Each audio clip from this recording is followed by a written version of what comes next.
अस्सलाम वालेकुम my friends, कैसे हैं? उम्मीद है सारे खैर और खैरियत से होंगे। आज का जो मेरा टॉपिक है वो मेन इशू आ रहा है कि जो बच्चे होते हैं उनको भूख नहीं लगती, जिद करते हैं, सही तरीके से सोते नहीं है, खाते नहीं है, उनकी नशरमानी नहीं होती।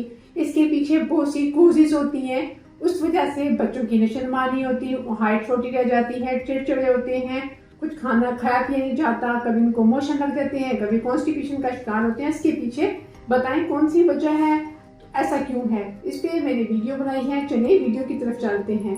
आज की जो मेरी वीडियो है वो स्पेशल उन बच्चों के लिए है जो कुछ नहीं खाते, जिद करते हैं, चिड़चिड़ापन का शिकार होते हैं।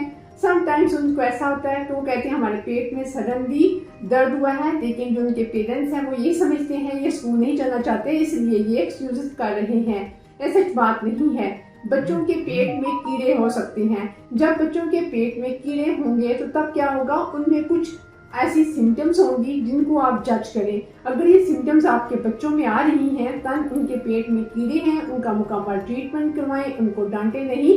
और कुछ पेरेंट्स ऐसे होते हैं जिनको ये भी नहीं पता चलता कि हमारे बच्चों के पेट में कीड़े हैं, वो उनको और मेडिकेशन करवाते रहते हैं और उन पर कोई फर्क नहीं पड़ता। तो ये मेन इशू था। तो आज मैं आपको बताती हूँ। सबसे पहले क्या होगा, आपका जो बच्चा होगा वो वीकनेस का शिकार होगा, उसको भूख नहीं लगेगी, या उसको अगर भूख लगेगी तो वो आधी रात को भी उठ के खाना शुरू कर देगा।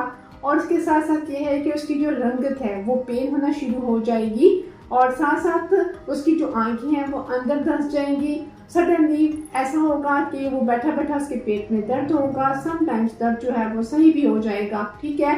और जब वह रात को सोएगा तो वो दांत चटकेगा, यानी ग्राइंडिंग टीथ करेगा, और वो उल्टा सोएगा। और कुछ बच्चे ऐसे होती हैं, उनके पेरेंट्स कंप्लेन करते हैं जब ये रात को सोता है तो सारा जो तकिया है वो डाल के भर जाता है।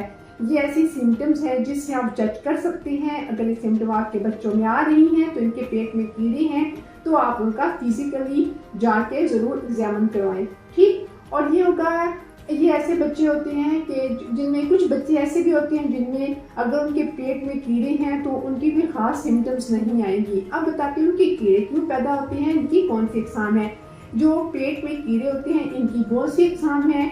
उनमें से जो आम होते हैं वो टैप वर्म हो सकते हैं, हुक वर्म हो सकते हैं, अराउंड वर्म, फ्लैट वर्म, जिनको आम लैंग्वेज में आप कद्दू दाना कह सकते हैं, चुमुने कह सकते हैं, या हुक वर्म कह सकते हैं। अगर इस टाइप की बच्चों के इंटेस्टाइन यानी कि आम के मैदे में, उनकी आंतों में कीड़े हो सकते हैं। समटाइम्स स्किन के नीचे भी हो सकते हैं। अगर इनका प्रॉपर ट्रीटमेंट ना किया जाए तो ये बढ़ते बढ़ते ब्रेन में भी चले जाते हैं। लिहाजा स्टार्ट में अगर आपके बच्चे में कोई सिम्टम्स आ रही है तो अक्यूट स्टेज में उसको पकड़ें, उसका ट्रीटमेंट करवाएं।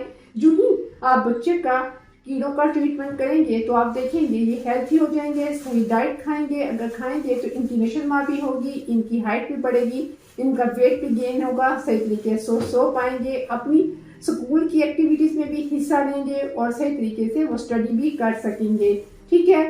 ये ऐसी सिम्टम्स हैं जो आपके बच्चों में कीड़ों की वजह से आ सकती हैं। अब ये क्यों होते हैं, इसके पीछे है कि आप सही तरीके से हाइजीन का ध्यान नहीं रखते। अगर आपका बच्चा जो है थोड़ा सा बड़ा है तो जब वो वॉशरूम से आता है उसको के अच्छे तरीके से अपने हाथ को धोए।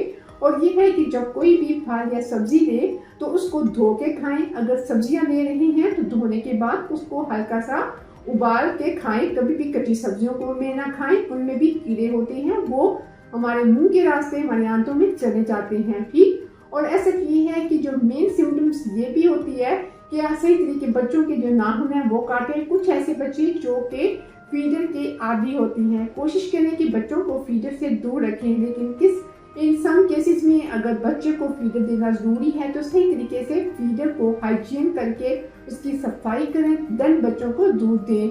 और कोशिश यही करें कि बच्चे को जितना कम से कम फीडर हो सके यूज़ करें। और सम बच्चे ऐसे भी होते हैं कि जो 24 आवर्स जब कोई होती हैं, कोई कुछ भी होता है तो उनकी जो मदर्स होती हैं उनके मुंह में चूसनी दे देती हैं, वो भी सही बात नहीं है।